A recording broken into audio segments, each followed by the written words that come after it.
Διαδικασία αλλαγής του χαρτιού στον εκτυπωτή του συστήματος σειράς προτεραιότητας έκδοση 2 της Top Vision.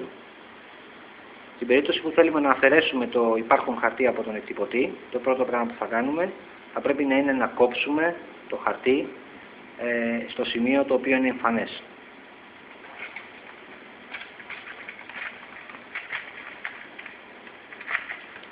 Ακολούθως πατάμε το πλήκτρο reverse έτσι ώστε να προωθεί το χαρτί προς τα πίσω.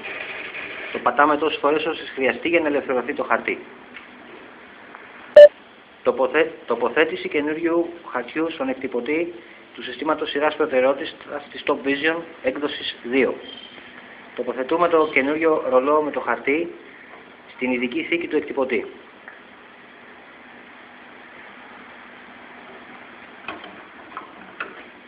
Φροντίζουμε έτσι ώστε η ακμή του χαρτιού να είναι σχεδόν ίσια, όσο δυνατόν πιο ίσια γίνεται. Ακολούθως την σπρώχνουμε ελαφριά κάτω από το λευκό ράουλο και τη σπρώχνουμε με το δάχτυλο προς τα μέσα έως ότου ο εκτυπωτής τραβήξει το χαρτί μόνος του. Μόλις ακούσουμε το θόρυβο του τραβήγματος, ο εκτυπωτής είναι έτοιμος για χρήση. Διαδικασία απεμπλοκής του χαρτιού στον εκτυπωτή του συστήματος σειράς προτεραιότητας της Top Vision έκδοση 2. Πρώτα ξεσφίγγουμε την πεταλούδα που βρίσκεται κάτω από το τραπεζάκι στήριξης. Αφού ξεσφίξουμε ελαφρώς τον εκτυπωτή, τότε τον σπρώχνουμε προς τα πίσω.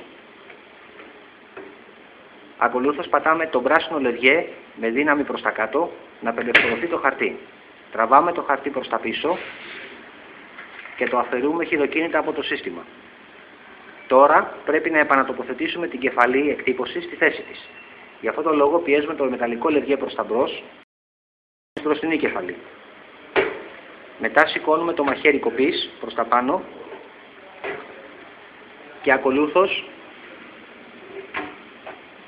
πιέζουμε την κεφαλή εκτύπωσης ελαφριά, δυνατά, μάλλον προς τα πάνω να κουμπώσει. Στο κέντρο. Μετά κατεβάζουμε το μαχαίρι στη θέση του, κλείνουμε το προωθητήρα χαρτιού έως ότου να κουμπώσει και τοποθετούμε τον εκτυπωτή στη θέση του στη σχισμή εξαγωγής. Σφίγγουμε την πεταλούδα από κάτω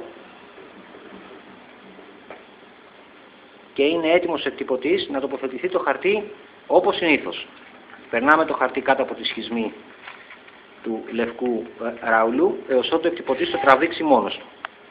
Και ο εκτυπωτής είναι έτοιμος να τυπώσει.